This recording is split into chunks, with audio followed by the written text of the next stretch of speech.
दोस्तों, हमारे साथ ऐसा कितनी बार होता है कि हम अपनी किस्मत को कोसते हैं। हम कहते हैं हमारी किस्मत में ही ऐसा क्यों होता है, मेरे साथ ही ऐसा क्यों होता है। जब हमारे साथ कुछ बुरा होता है हम आमतौर पर निराश हो जाते हैं और अपनी किस्मत को दोष लगाने लगते हैं। हम यह सोचते हैं कि हमारे भाग्य में ही उठापटक क्यों लिखी गई और सब गलतियां हमारे जीवन में ही क्यों होती है। हमें लगता है कि हमारे पास सही चीजों की कमी है जिसके कारण हम अपने लक्ष्य को हासिल नहीं कर पा रहे हैं। कितनी बार हमें बहुत सी चीजें बस यह कहकर छोड़ दी है कि किस्मत में होगा तो मिलेगा, नहीं तो नहीं मिलेगा। हम तो अपने आप को यह तक तसल्ली दे देते हैं कि मेरा दोस्त था ही नहीं, मैं अब करता भी तो क्या। ऐसे विचार आपके मन में भी आते हैं तो यह कहानी आपके लिए है। एक दिन एक व्यक्ति महात्मा बुद्ध के पास आया। उसने महात्मा बुद्ध से कहा कि मैं अपनी किस्मत ठीक करवाने आया हूँ। मैं बहुत दुखी रहता हूँ, मैं जो भी करता हूँ वह सब खराब हो जाता है। मेरी किस्मत मेरा साथ नहीं देती। मैंने सुना है कि आप सभी की समस्याओं का समाधान करते हैं। क्या आप मेरी भी फूटी किस्मत को सुधार सकते हैं? महात्मा बुद्ध जी ने कुछ पल उसकी आंखों में देखा और उससे पूछा, ये फूटी किस्मत कहाँ दिखी? तुम्हें ऐसा क्यों लगता है कि तुम्हारी किस्मत फूटी हुई है? उस आदमी ने कहा, मैं जो भी करता हूँ वह हो ही नहीं पाता, तो मेरी किस्मत फूटी ही है। किसी वक्त मेरे पास सब कुछ था, धन, सुख, आनंद। फिर मेरे माता पिता गुजर गए। जैसे तैसे मैंने अपनी खुद की परवरिश की। मैंने जिससे सच्चे मन से प्रेम किया था उस प्रेमी ने किसी और से विवाह कर लिया। मैंने एक छोटा सा व्यापार शुरू किया था, तो जिस मित्र के साथ मैंने वह व्यापार शुरू किया वह मित्र मेरा व्यापार ही हड़प बैठा। मुझे किसी ने बताया कि आप सारी समस्याओं का हल निकाल देते हैं, तो क्या आप मेरी भी किस्मत ठीक कर सकते हैं? महात्मा बुद्ध ने कहा, लाओ तुम्हारी फूटी किस्मत मुझे दे दो, मैं उसे अभी मरम्मत कर देता हूँ। व्यक्ति ने कहा, मैं किस्मत को कैसे दे सकता हूँ, वह तो दिखाई भी नहीं देता। महात्मा बुद्ध ने पूछा, जब तुम्हें तुम्हारी किस्मत दिखाई ही नहीं देती तो तुम्हें कैसे पता कि वह खराब हो चुकी है? उस व्यक्ति ने थोड़ी देर सोचकर उत्तर दिया, नहीं, मैंने कभी ऐसा नहीं देखा कि मेरी किस्मत सचमुच खराब हो चुकी है। व्यक्ति ने कहा, मेरी किस्मत खराब है तभी तो मेरे साथ सब कुछ बुरा होता है। मेरे बनाए कामों पर पानी फिर जाता है। अगर मेरी किस्मत अच्छी होती तो यह सब कुछ ठीक होता। तो महात्मा बुद्ध ने कहा, तुम ठीक दिखाई देते हो, तुम्हारा स्वास्थ्य भी ठीक लग रहा है, तुम्हारे हाथ पैर भी सलामत है, तुम अभी तक मरे नहीं। मुझे तो तुम्हारी किस्मत में कोई खराबी नहीं लग रही, सब कुछ सही लग रहा है। अगर किस्मत खराब होती तो तुम बीमार होते, तुम्हारे अंग भंग हो जाते या तो मृत्यु को तुम प्राप्त हो जाते, लेकिन ऐसा तो कुछ भी नहीं है। फिर क्यों कह रहे हो कि तुम्हारी किस्मत फूटी हुई है? व्यक्ति ने कहा, आप समझ नहीं रहे, मेरे ऊपर बहुत कर्ज है।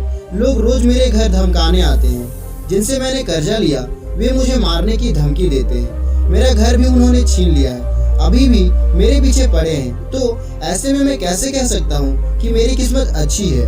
महात्मा बुद्ध ने विचार पूर्वक कहा, तो समस्या गंभीर है। व्यक्ति ने उदासीनता के साथ कहा, जी हाँ, अब आप समझे ना कि मैं कितने बड़े दुख से गुजर रहा हूँ। महात्मा बुद्ध ने समझाया, तुम्हारी किस्मत अच्छी है कि तुम जीवित हो इस दुख का सामना करने के लिए, और इस जीवन से तुम अपनी समस्याओं का समाधान कर सकते हो। व्यक्ति ने कहा, बुद्ध, आप समझ नहीं रहे। तब महात्मा बुद्ध ने उसे कहा, समझ तुम नहीं रहे हो, आओ मेरे साथ आओ। महात्मा बुद्ध ने उस व्यक्ति को अपने साथ पास वाले नदी के किनारे ले गए और कहा, यह देखो इस बहती नदी को, इस नदी में अगर मैं एक पत्ता गिरा देता हूँ तो तुम मुझे बताओ ये पत्ता किस दिशा में बहेगा? व्यक्ति ने कहा, पत्ता तो नदी के बहाव के साथ नदी की दिशा में बहेगा। बुद्ध ने कहा, बिल्कुल सही, अब बताओ पत्ते की किस्मत किसके हाथ में है? व्यक्ति ने कहा, इस पत्ते की किस्मत नदी के हाथ में है, वह जहाँ चाहे वहाँ इसे ले जा सकता है। तो महात्मा बुद्ध ने कहा, लेकिन पत्ता तो मेरे हाथ में है, मैं चाहूँ तो इसे नदी में डाल सकता हूँ, चाहूँ तो नहीं। व्यक्ति ने कहा, तो फिर इस पत्ते की किस्मत आपके हाथ में है, आप जहाँ चाहे इसे डाल सकते हैं। महात्मा बुद्ध ने कहा, लेकिन इस पत्ते की किस्मत मेरे हाथ में नहीं है, मैं जितना भी चाहूँ इस पत्ते को सूखने से नहीं रोक सकता, यह सूख ही जाएगा और मर जाएगा। जब तक ये पेड़ पर था, हरा था, उसे ऊर्जा मिल रही थी, लेकिन अब ये पेड़ से अलग हो गया है। अब बताओ इस पत्ते की किस्मत अच्छी है या बुरी?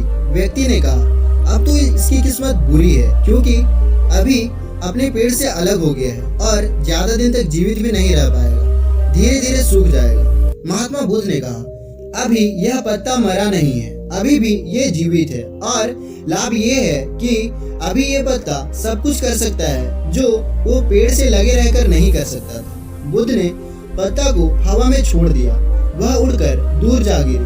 तब बुद्ध ने कहा, देखो पेड़ पर रहकर भी वह पत्ता इतनी दूर नहीं जा सकता था। आज इसने स्वतंत्र होकर उड़ने का आनंद लिया। फिर वह पत्ता दूर जाकर नदी में गिरा। बुद्ध ने कहा, देखा अब वह पत्ता नदी में भी तैरने का आनंद ले रहा है। और तुम ध्यान से देखो तो ये पत्ता कितने ही छोटे छोटे जीवों को अपने ऊपर बिठाकर नदी के एक किनारे से दूसरे किनारे पहुंचा रहा है। इस पत्ते की भी किस्मत अच्छी है, क्योंकि वह अपने नए अवसरों को ढूंढने में लगा हुआ है। तुम्हारी समस्याएं तुम्हें उड़ने का अवसर दे सकती है, यदि तुम उसे सकारात्मक तरीके से देखो। उस व्यक्ति ने खड़े होकर महात्मा बुद्ध की बातों पर विचार किया। धीरे धीरे उसने पूरी कहानी के पीछे छिपे गहरे अर्थ को समझना शुरू किया। वह महात्मा बुद्ध की ओर देखा और बोला, आप सही कहते हैं महात्मा, मैंने अपना भाग्य ध्यान देने में अपने दृष्टिकोण को सीमित कर दिया था। मैं इतना प्रयास कर रहा था कि समस्याओं और मुश्किलों पर ही फोकस कर रहा था, जिसके कारण उनमें मौजूद अवसरों को देखने में असमर्थ था। मुझे अब समझ आ गया है कि मेरी फूटी किस्मत बस एक डर और निराशा से उत्पन्न एक धारणा थी। ये कहानी हमें यह सिखाती है कि हमारी किस्मत हमारे हाथ में होती है। हम खुद अपने जीवन की दिशा निर्देश करते हैं। हमारी समस्याओं का हल भी हमें खुद ही निकालना होता है। चुनौतियों को एक अवसर के रूप में देखकर हम आगे बढ़ सकते हैं और अपनी किस्मत को सुधार सकते हैं। दोस्तों, ऐसी कहानियाँ हमें जीवन जीने का तरीका सिखाती है। अगर आपको ये कहानी पसंद आई और आप हमारे चैनल पर और भी बेहतरीन कहानियाँ देखना चाहते हैं तो हमारे चैनल को सब्सक्राइब कर लीजिए।